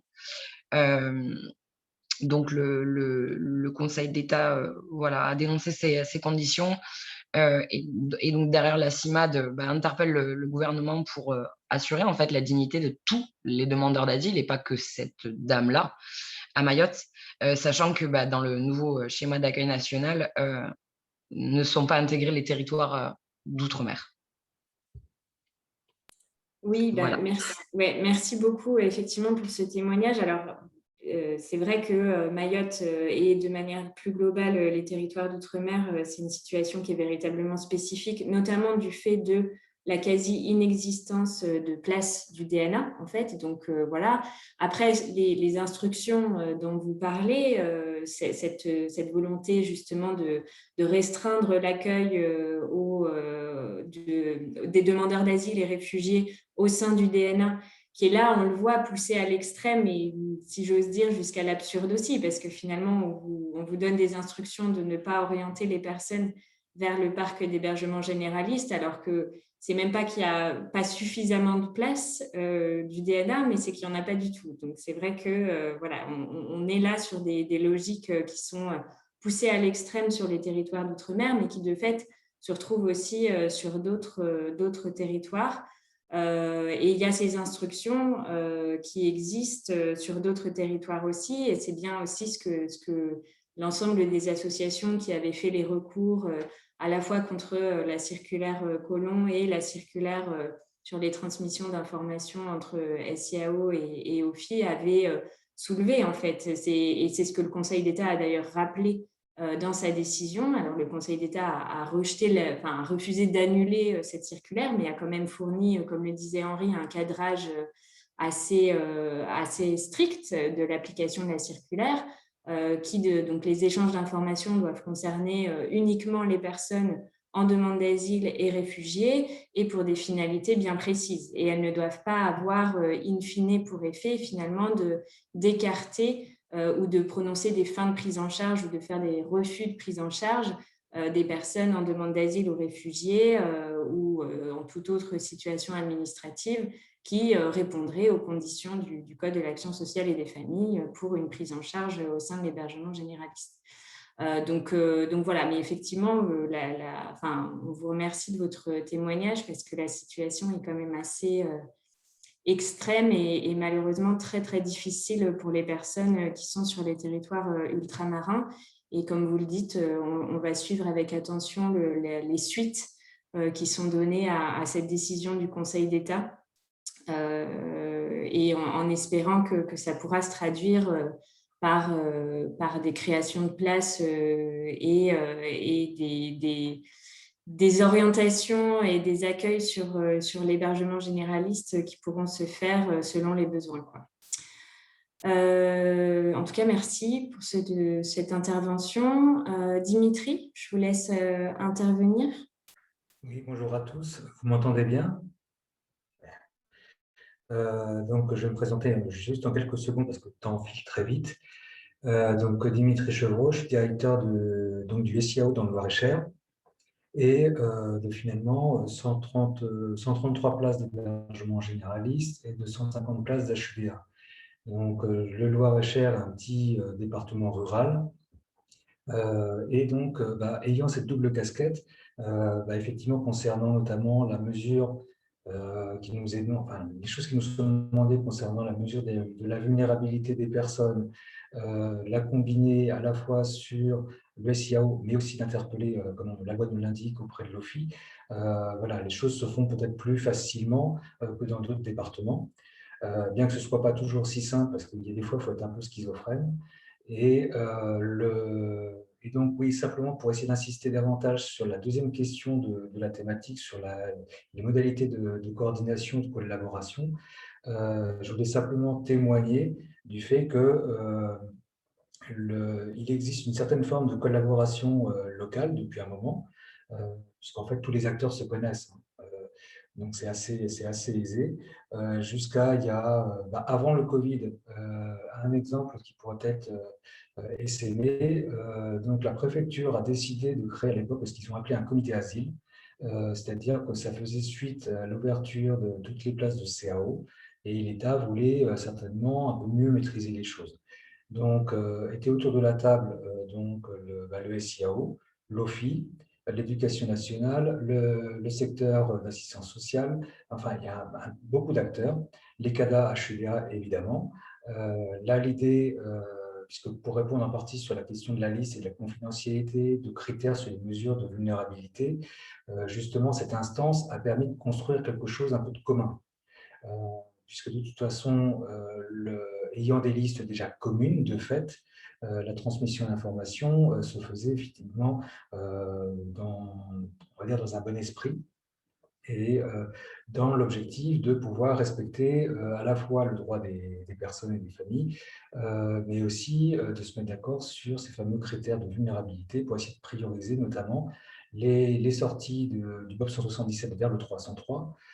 Au titre du SIAO, pour illustrer les choses, là, je viens de faire un certain nombre de calculs pour le rapport d'activité de l'année écoulée. On est encore à 30% de demandeurs d'asile à l'hôtel, 30% de déboutés.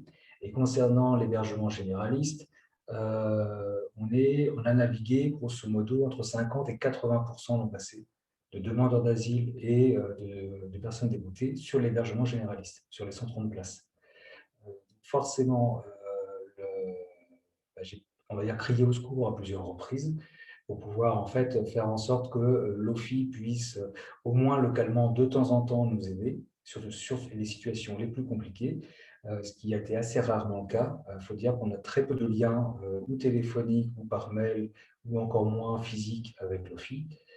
Heureusement, la SPADA ici est très présente, on collabore assez facilement. Il y a une autre instance qu'on a mis en place, on a invité la SPADA depuis, qui s'appelle le comité de veille sociale. Donc là, c'est plutôt la version SIAO, qui fonctionne toute l'année de manière plus ou moins intense selon les épisodes climatiques ou de tension sur le nombre de demandeurs d'asile à la rue ou tout autre SDF. Et donc là, l'idée, tout simplement, ça a été de pouvoir dire le plus simple pour pouvoir activer ce mécanisme de veille et pas de prise de décision, simplement d'alerte sur les vulnérabilités. On va mettre en commun toutes les informations que l'on a sur les familles. Donc, la SPADA y collabore directement, nous de même, au titre du SIAO. On demande et aussi à l'équipe mobile qui ressemble à une maraude, qui n'en est pas une tout à fait une, aussi d'aller prioriser ses visites vers les gens qui en ont le plus besoin. ce qui n'est pas toujours très simple parce que là-dessus, on n'est pas sur le même niveau, on va dire, de lecture sur le partage d'informations, mais au moins cette instance a mérite d'exister et encore aujourd'hui, et enfin depuis un an, depuis le Covid, en fait, cette instance se réunit tous les 15 jours pour vraiment essayer d'activer les choses au fil de l'eau. Donc, ça a permis de s'assurer que la PADA faisait tout son possible pour alerter l'OFI, notamment sur un certain nombre de situations qui sont arrivées en octobre dernier, où on s'est retrouvé avec pratiquement simultanément, oui, en 3 semaines, 6 familles, dont une dame tétraplégique, 3 autres en fauteuil roulant, une autre avec de gros problèmes de santé chronique, etc. etc.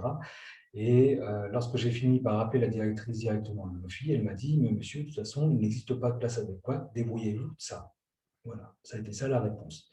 Depuis, ils sont toujours à l'hôtel. Voilà. Et la préfecture a fini par régulariser au moins une famille, puisqu'elle s'est bien dit qu'elle ne pourrait pas faire grand-chose de ça. Voilà, donc c'est simplement pour dire que voilà, il y a des modalités de coordination qui sont plus ou moins efficaces.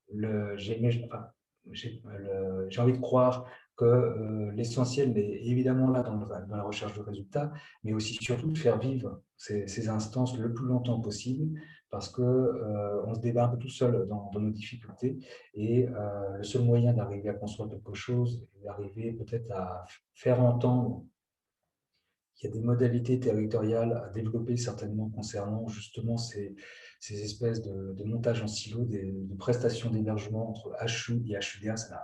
Pour moi, ça n'a pas de sens. Le gérant, voilà, comme je le disais, les plus de 150 places d'HUDA et 130 places d'hébergement généraliste, pour nous, le coût de la prestation d'hébergement est le même. À la limite, il faudra plutôt flécher une distinction sur la qualité et l'intensité de l'accompagnement social dédié à la demande d'asile spécifiquement, et aussi de droits sociaux et humains, parce qu'ils sont d'abord des êtres humains, les demandeurs d'asile, et pour les personnes qui relèveraient du droit commun, de pouvoir effectivement dédier une forme d'accompagnement qui puisse réellement se coordonner sur le terrain du service d'action sociale. Voilà principalement ce que je souhaitais dire. En tout cas, moi, j'ai suivi un certain nombre de conférences, ça m'a nettement éclairé sur ce qui pouvait se faire après. Et donc, voilà, simplement pour conclure, je voulais remercier du coup de l'organisation de l'ensemble de ces ateliers, puisque pour moi, ça a été une source d'inspiration pour pas mal de projets pour l'année 2021. Merci. Tant mieux, on en est très contents, c'était un des objectifs. Du coup, merci pour vos témoignages. Après, ça démontre qu'il y a des modalités effectivement de coopération possibles qui se font dans le sens de la recherche de solutions pour les personnes, hein, et dans leur intérêt aussi.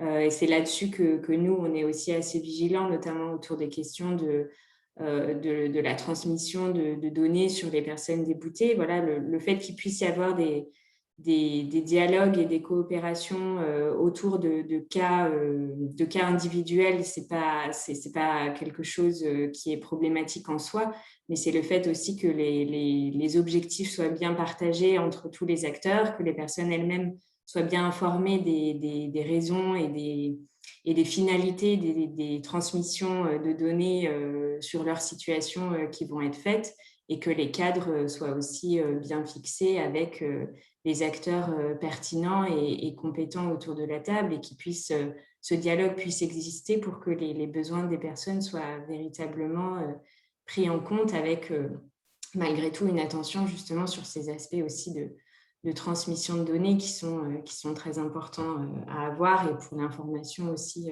des personnes.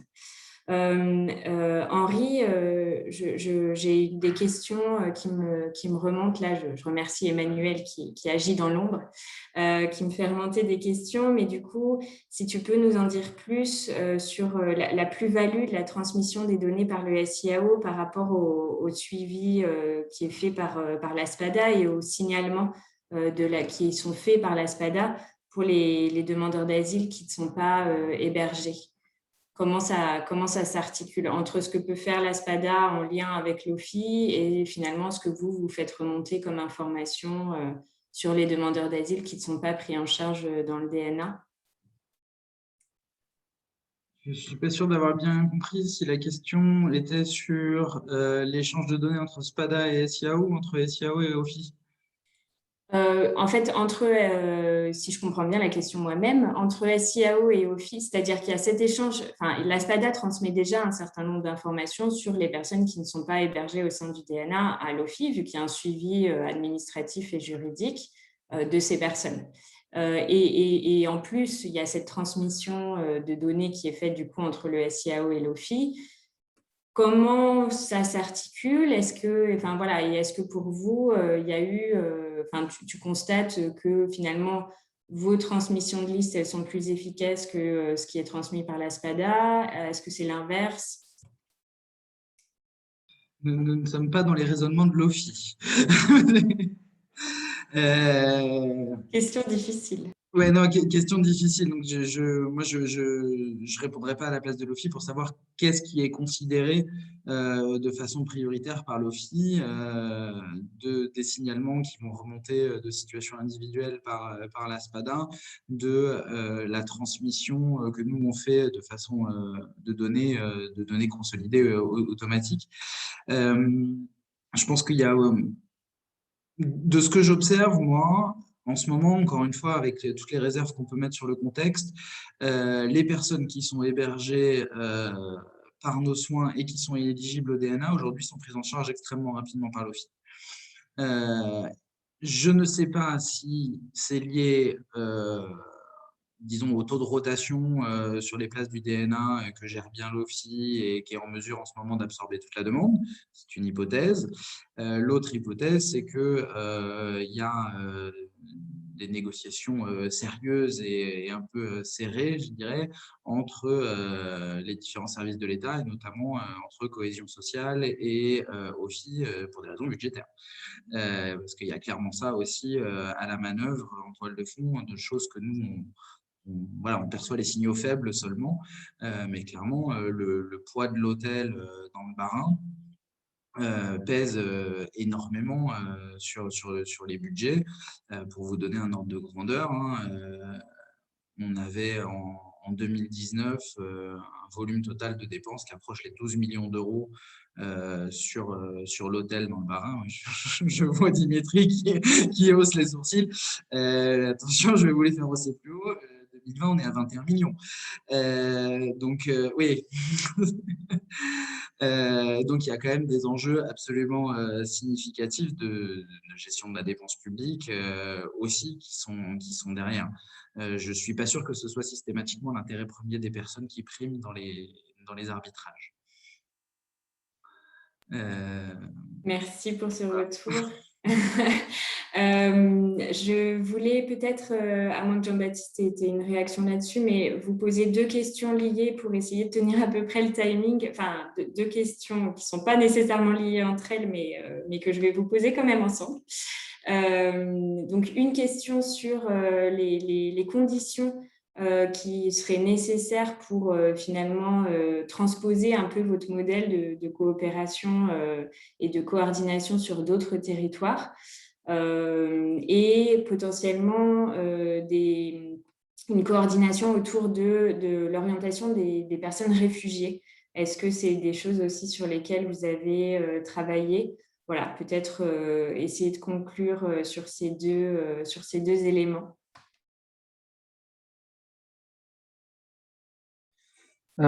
Sur les conditions qui pourraient permettre de transférer le modèle sur d'autres. Alors bon, on a encore beaucoup de choses à faire, hein. Je pense qu'on a pas mal de choses qu'on peut améliorer encore.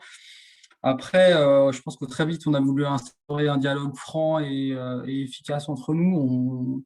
Je pense que ce qui a permis déjà que ça fonctionne, c'est qu'on se répond, qu'on s'écoute. Je veux dire que le 115, ils sont débordés. Il n'y a évidemment pas que la SPADA. Il y a plein d'autres dispositifs qui font des signalements, mais je sais que le SIAO a vocation à vouloir répondre d'une façon ou d'une autre quand même aux demandes en disant c'est compliqué, mais ils répondent.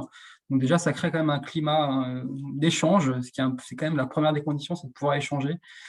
Et puis la deuxième chose, je pense qu'on a essayé de mettre en place assez rapidement avec Henri, c'est un peu de pragmatisme aussi. C'est qu'on sait que la situation elle est ce qu'elle est. Bon, aujourd'hui, encore une fois, c'est compliqué, mais Mais voilà, on ne va pas faire comme avec l'OFI, on ne va pas faire des signalements pour tout le monde de façon très intensive. On va justement essayer de travailler sur la vulnérabilité, essayer de s'armer là-dessus pour faire en sorte qu'on soit pertinent et efficace dans nos signalements. Et je pense que c'est les deux conditions qui font que ça peut marcher, c'est ne pas noyer le SIAO et garder un dialogue régulier sur les situations, sur notre façon de faire, on a des projets encore, on l'a pu le dire, sur des nouvelles modalités de communication. On essaye en fait sans cesse d'avancer, tout ça enfin, dans l'objectif de pouvoir accompagner au mieux les personnes. Et je pense que voilà, faut une volonté forte d'avancer, mais aussi malheureusement, tout le monde ne peut pas malheureusement être hébergé, donc il faut être pragmatique aussi là-dessus et dans nos signalements. Je partage évidemment totalement ce qu'a dit Jean-Baptiste.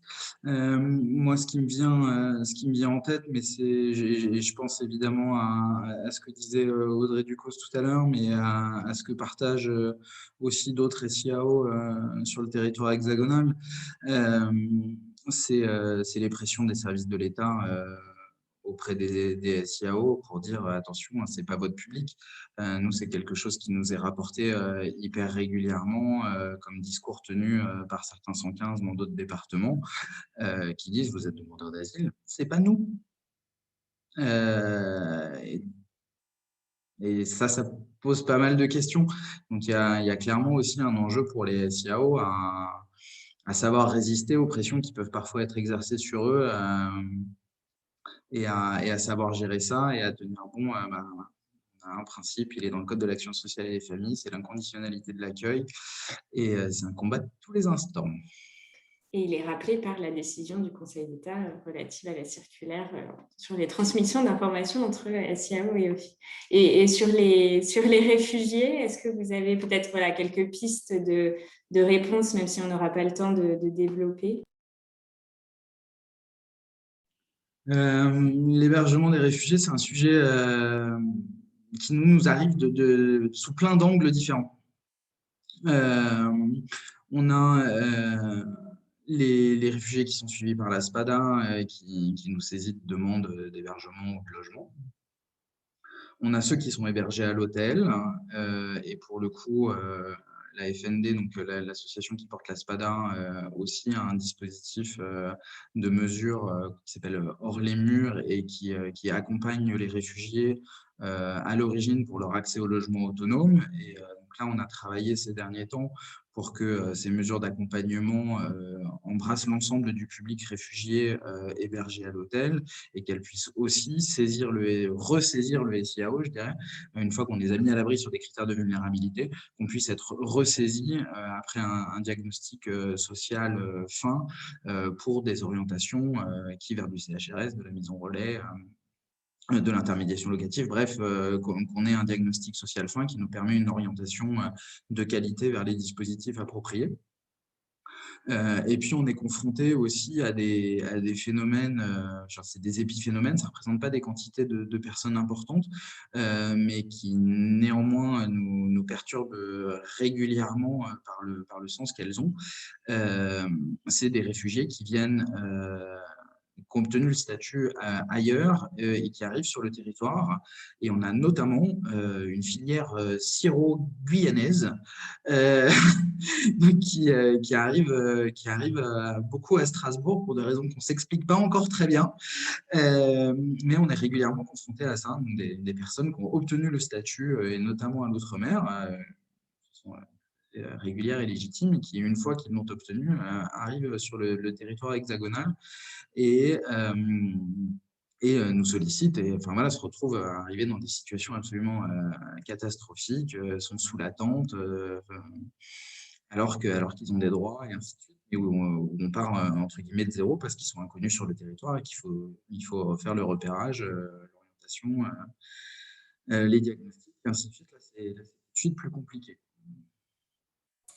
Jean-Baptiste, est-ce que tu veux compléter? Oui, oui, c'est vrai que dans le cadre de la prestation C, nous, on va continuer à accompagner les personnes statutaires ou ayant obtenu la protection subsidiaire pendant 6 mois. Donc, on maintient l'accompagnement, on maintient la domiciliation à la SPADA. C'est vrai que la question de l'hébergement est tout aussi importante que pour les demandeurs d'asile, hein. Ça ne facilite pas forcément l'accès à l'hébergement. Donc, c'est vrai qu'on n'a pas encore travaillé avec Henri spécifiquement sur ce public-là, mais je pense que c'est quelque chose effectivement qu'on pourrait faire. Après, nous, notre combat sur les réfugiés, c'est essayer d'obtenir des places CPH, puisque voilà, les places CPH vont souvent être utilisées pour la sacro-sainte fluidité du dispositif national d'accueil. Et donc, c'est un petit peu la double peine pour les personnes suivies à l'APADA, pas d'hébergement pendant le temps de la demande d'asile et pas forcément d'hébergement CPH, alors que quand même, c'est des publics vulnérables qui n'ont pas une autonomie toujours importante, donc qui devraient relever du CPH. Voilà, notre combat, il est quand même là-dessus, avec l'Office, et d'essayer de pouvoir capter quand même des places CPH. Mais bon, effectivement, il y a beaucoup qui tapent à la porte de ce fameux CPH dans le Bas-Rhin. Voilà. Très bien, merci. Oui, d'orienter aussi plus selon les besoins que selon la nécessité de libérer des places au sein du DNA. Très bien. Écoutez, merci beaucoup. Merci pour vos interventions, Jean-Baptiste et Henri. Merci encore d'avoir bien voulu décaler l'atelier. Merci à tous nos contributeurs, contributrices et aux personnes qui ont participé dans le chat.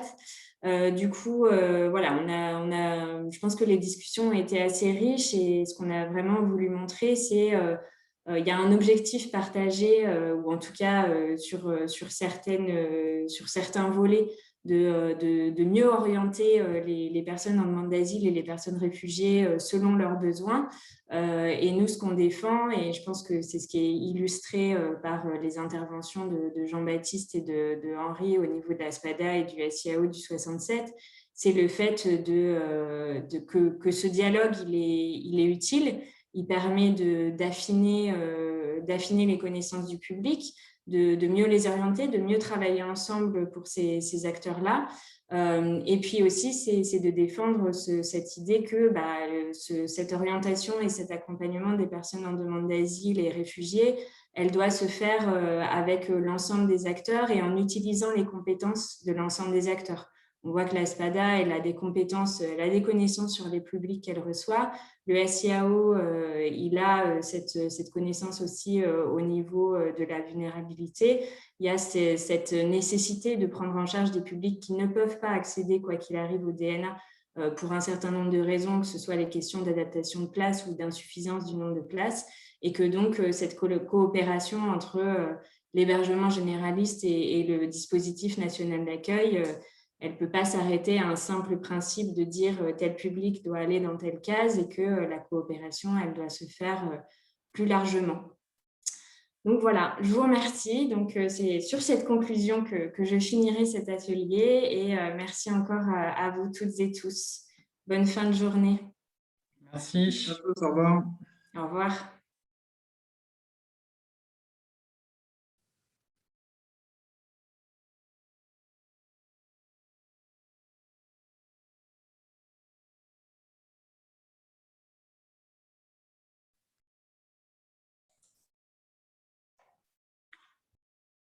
Bon. On a encore quelques spectateurs. C'était passionnant. Je me suis régalée. Merci Irène. Et merci Zut, je voulais te remercier en plus en direct et j'ai oublié, je suis désolée. Merci à toi pour la technique. Je n'ai pas fait grand-chose. Ah, mais c'est important, comme ça, oui, je sais bien, oui, de savoir qu'il y a quelqu'un derrière. Mais alors, les interventions de qualité, surtout que ce n'est pas un sujet que je maîtrise forcément, mais je suis particulièrement touchée par ce sujet. Franchement, merci, un grand merci. Merci à toi, Irène. Je me permets d'arrêter l'enregistrement, Irène, vu qu'on est bon. Parfait. Super.